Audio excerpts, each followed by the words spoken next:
सभी धर्म के मजहब के मानने वाले आए थे, हिंदू मुस्लिम सिख ईसाई सभी।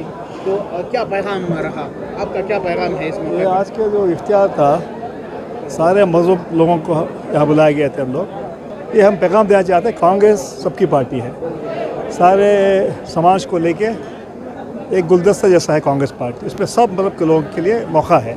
तो यही मैसेज यही देता है कि अमन और शांति भाईचारे के लिए कांग्रेस पार्टी है। बिल्कुल हम लोग इस फिरका प्रस्ताव के खिलाफ हम लड़ाई लड़ रहे हैं और आगे भी लड़ेंगे।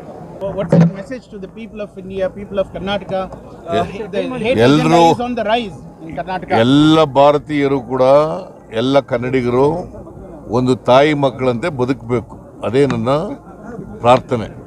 देखिए, हिंदुस्तान में पूरा हिंदुस्तानी एक साथ खाली चंद वो बहुत minorities are talking about all this thing. It's not going to happen.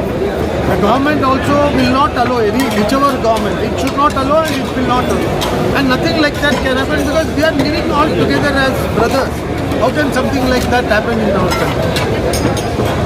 वो वीसी साहब कई देख रहे हैं कि हम लोग फ्रिंज एलिमेंट्स की जानिब से कॉल्स फॉर जेनोसाइड किए जा रहे हैं, मुसलमानों के खिलाफ कैंपेन्स चलाए जा रहे हैं। गवर्नमेंट खामोश है, बोल रही है कि we don't have anything to do with these fringe elements.